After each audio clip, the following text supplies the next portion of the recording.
Will Russia go to war with Ukraine? All week, you've heard numerous answers to this question. In Ukraine, 71% of the people believe their country is already at war with Russia. This is a complex crisis, and all the answers are hidden in history. Did you know there was a time when Kiev was more powerful than Moscow? There was also a time when Ukraine and America were adversaries. Tonight, we'll bring you all these stories. We will tell you why Russian President Vladimir Putin is obsessed with Ukraine. I'm Palki Sharma Upadhyay, and this is Gravitas Plus. We begin in the 9th century. There was a state called Kievan Rus. This is where it was located. The Slavic people lived here. The city of Kiev was their capital.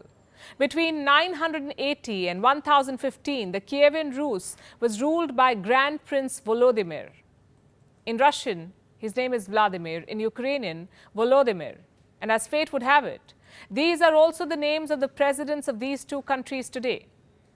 Anyway, Russians, Ukrainians, and Belarusians draw their lineage from this Slavic state. A lot changed in the centuries that followed, and for a lot of it, Ukraine was under Russian rule. In the 1900s, the two were Soviet republics. Russia, the most powerful of the 15 republics, and Ukraine, the second most powerful. It had defense industries, large agricultural lands, and housed much of the Soviet nuclear arsenal. During the Cold War, Ukraine was the arch rival of the United States. The Soviet Union collapsed in 1991. Ukraine became independent, as did Russia. Ukraine inherited much of Soviet nuclear arsenal, but gave it up to Russia in 1994. In exchange, Moscow guaranteed Ukraine's security and promised to respect its sovereignty. They signed the Budapest Memorandum along with these countries. Cut to November 2013, Viktor Yanukovych was the president of Ukraine. He had a reputation for heavy-handedness, corruption, and above all, for being openly pro-Moscow. In 2013, he rejected an EU trade deal. This deal could have meant greater integration with the European Union. Instead, Yanukovych decided to take a $15 billion bailout from Russia. To many Ukrainians, it felt like being sold to Moscow, so protests broke out. They were called Euromaidan. Euro because these protests were about Europe, and Maidan because they happened in Kiev's Maidan, what we today know as the Independence Square. Here, protesters chanted, "Sign the EU deal, Yanukovych must step down." Russia supported the president, the West supported the protesters. In February 2014, Yanukovych's government was toppled, the president was driven out of Ukraine, he fled to Russia. Not every Ukrainian was happy with this. Many in the Russian-speaking East wanted Yanukovych to stay. When he was driven out, the minority felt disenfranchised. On the other side of the border, Russia was angry it had lost its puppet. To salvage the situation, Moscow annexed Crimea. Why Crimea? Well, let's now zoom into this part of the world. Crimea is a peninsula. It is located in the Black Sea. In 1954, Soviet leader Nikita Khrushchev transferred Crimea. It was given to the Ukrainian Soviet Socialist Republic from the Russian Soviet Socialist Republic. Why? Khrushchev hoped the transfer would strengthen, quote-unquote, brotherly ties between the Ukrainian and Russian people. Both Russia and Crimea were part of the Soviet Union. So this transfer did not mean very much. When Ukraine became independent in 1991, Crimea joined it. The peninsula was given special autonomy. It remained home to Russian military bases. Moscow promised to respect Crimean autonomy. Many in Russia were of the opinion that Crimea should not have been allowed to join Ukraine. In 2014, when Yanukovych was ousted from power in Ukraine, Russian military began seizing government buildings in Crimea. Soon the entire peninsula was under military occupation. A referendum followed. On the 16th of March 2014, Crimeans voted to become a part of Russia. Was this vote legitimate? Well, it depends on who you ask. For Putin, this was Crimea's liberation. For the rest of the world, this was Crimea's annexation. The focus then shifted to eastern Ukraine, where Russia-backed separatists had seized territory. Ukrainian forces did not launch an all-out offensive at first, but on the 17th of July 2014, when a flight carrying 298 people was shot down by these rebels, Ukrainian forces decided to flush out the rebels. The separatists began losing ground, so the Russian army stepped in. They invaded eastern Ukraine and fought alongside the rebels. What followed was a series of talks between Russia, Ukraine, and the West. They resulted in the Minsk Accords. This was first signed in 2014. Both sides agreed on ceasefire and military withdrawal. Ukraine agreed to hold elections in the rebel-held areas. 8 years on, the Minsk Accords remain unimplemented. Ukraine stands as the largest European country excluding Russia. It covers an area of more than 600,000 square kilometers with a population of 44 million and a GDP of more than $155 billion.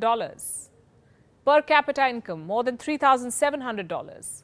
Today, Ukraine is divided between East and West in more ways than one.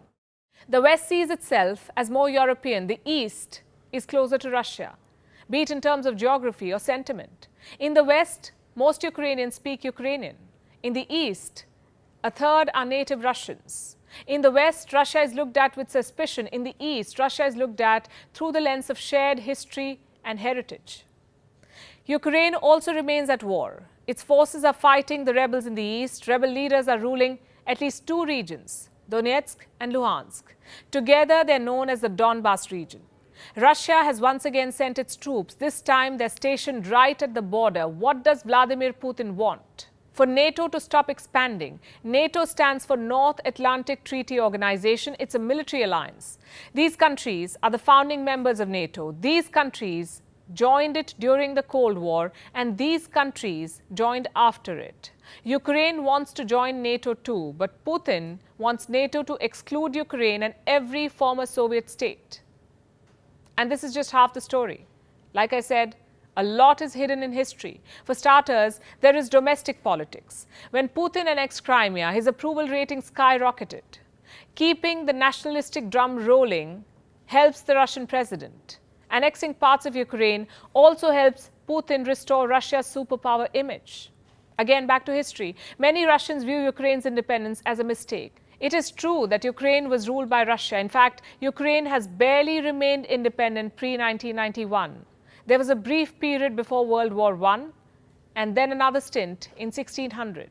For the rest of its modern history, Ukraine was under Russia. 1 in 6 Ukrainians is an ethnic Russian. 1 in 3 speaks Russian as a native language. So Putin is right when he says historically they were one. But claiming Ukraine on the basis of colonial history is wrong. It will be like Britain claiming India or South Africa or Spain claiming the Philippines.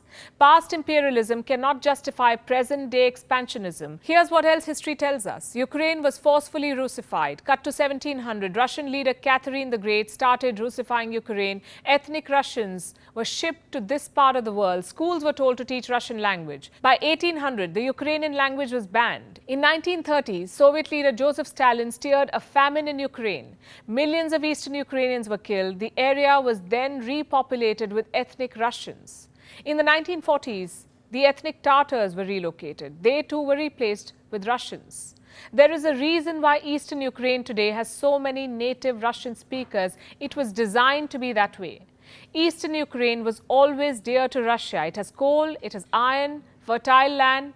Its historical connection with Russia was forced. Putin time and again talks about the Holy Rus. He says Russians and Ukrainians are one people. 70% Ukrainians reject this thought. 72% consider Russia a hostile state. Today, 33.3% Ukrainians are ready to take up arms against Russia. 21.7% are ready to stage a civil resistance against Russia. 67% Ukrainians want to join the EU. 59% want to join the NATO. Meet the current Ukrainian President Volodymyr Zelensky. He came to power in 2019 following a landslide victory. He is a vocal critic of Russia. Zelensky openly opposes Russian occupation of eastern Ukraine. 73% of Ukrainian voters voted this man to power.